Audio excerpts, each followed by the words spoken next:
This case begins with a tragic late-night collision that instantly changes multiple lives. The defendant enters court already carrying the weight of a guilty plea for an accident involving death.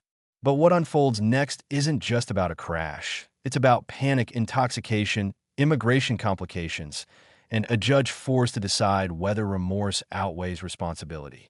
This courtroom moment quickly transforms into a tense battle over accountability, truth, and consequences. All right. Good morning. Are you Johnny Jacobo Ramon? Yes. And Mr. Ramon, you were previously in court and entered a plea of guilty to the second-degree felony offense of accident involving death. And that was a plea agreement of a cap of 15 years in prison. I have received the pre-sentence report. Has everyone had an opportunity to review that report? Defense has. Yes. Are there any additions or corrections? No, Your Honor. Not from the state.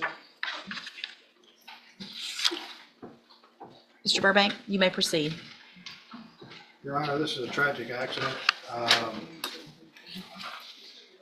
If you read the factual basis, which I know you did, the person was walking across the street at nighttime, and cars swerved, and my client actually hit him.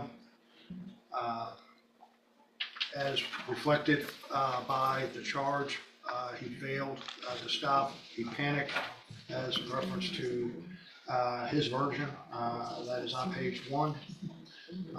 And then was stopped up in Lumberton. He's been employed. He has family up in Woodville. He's been employed. He's got one problem. He is not a U.S. citizen. I would be arguing for probation in this case, but it is my understanding that there is a hold on him by immigration, and that he probably will not, if he got probation, he wouldn't be released. He has 2 prior DWIs from Tyler County that were taken care of at the same time, what you received basically time served, 90 days jail. The intoxication charge that I believe is from Hardin County was when he was arrested, and that's been dismissed or rejected by the, and probably because we're down here, I hope we did it. Your Honor, I asked for there's a death involved, and I would love to have the minimum in reference to penitentiary time, but I'm asking for mid. I think that 15 is probably too harsh, and that's my opinion, especially in light of the facts and circumstances. As the defense pushes for a lighter sentence, their argument hinges on panic and poor judgment rather than malice. But the prosecution fires back with serious claims. The defendant knew he hit someone, lied about striking a deer, and showed disturbing misbehavior in jail. This is where the courtroom mood shifts dramatically. Viewers, what do you think? Is this genuine remorse deserving leniency, or a pattern of choices that demanded the maximum? Of this, in which the person was walking across the street at the time and being blocked by other vehicles, and other vehicles had to get out of the way. But he was definitely wrong in not stopping, and he was intoxicated. I would ask for anything less than the 15, because I know where he's going to go, and that's a sad thing, but he's not here legally. And I don't know if he would like to address the court. Sí, Yes, sí. Go ahead. quiero decir que lo siento, que si lo hubiese visto, yo me hubiese detenido antes para poder auxiliarlo, pero pues Hold on. Judge, I'm so sorry. Had I seen him, I would have stopped and helped and rendered aid. pero pues había un carro con Hold on. Hold on. So are you telling me that you didn't know you hit someone? ¿Me están diciendo que usted no sabe que le pegó a alguien? No, sí. I didn't know. Okay. Y pero pues había un carro enfrente y yo no lo pude ver There was a antes. vehicle in front and I wasn't able to see him in time. Okay. Pero pues quiero decir que lo siento. I want to say that I'm sorry. Que si pudiera volver el tiempo lo haría, pero But if I could go back in time, I would go back and soy help. el culpable. And I know I'm guilty. Okay. Thank you. I just have one question up here. What were you doing for work? ¿Qué estaba haciendo de trabajo? Estaba en el roofing. I was a ripper. And how long have you been in the country? ¿Cuánto tiempo has estado aquí en los Estados Unidos? 14, 15 años. 14, 15 years. And have you always had a job? ¿Siempre han tenido un empleo? Sí. Yes.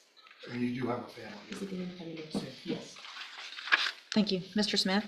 Judge, we would argue for the max sentence in this case on the plea agreement based on the fact that when he struck him, he knew that he struck him. That was evidenced by the phone calls the next day. He knew he hit a person.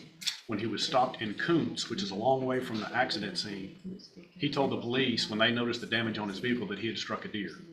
They, either through dealing with him before or suspecting that he was lying and knew he was intoxicated, went all the way back to the county line looking for a deer that had just been struck. And only because they were diligent in doing so did we even know that he had committed this particular crime. He knew he committed the crime. He lied about it. He has an issue with alcohol. He's here in the country illegally. I would direct your attention to the jail report in this case and how he's acting, showing disrespect for staff as well as masturbating in open bunk. We asked for a 15-year sentence in this case.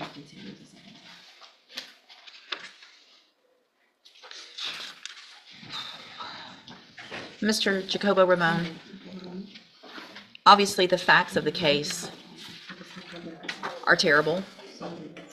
The fact that you didn't stop,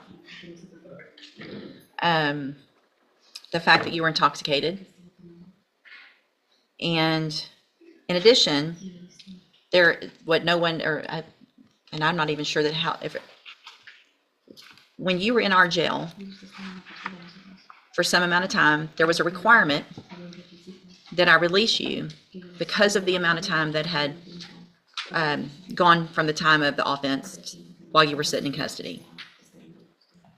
I did that, and then you didn't show up. You are here illegally and have now killed someone. I'm going to find that you entered your plea of guilty freely and voluntarily. Find sufficient evidence to find you guilty. And at this time, find you guilty of accident involving death.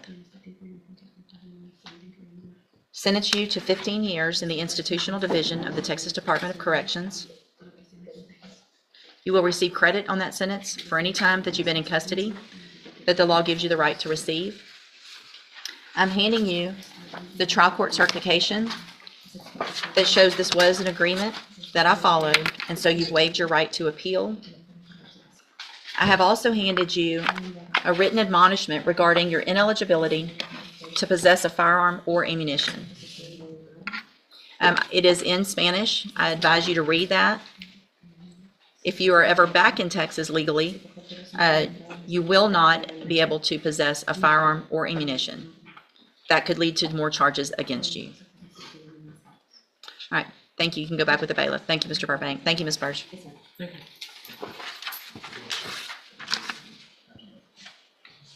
Mr. LeBlanc, are you ready on Corey Fleming's? The judge's final ruling is decisive. A full 15-year sentence, matching the plea cap, driven by intoxication, failure to stop, dishonesty, and missed court dates. The decision reinforces how seriously the court treats accidents involving death, especially when paired with flight and misconduct. If you found this case as shocking as we did, make sure to hit that like button, share your thoughts in the comments, and don't forget to subscribe for more jaw-dropping courtroom breakdowns.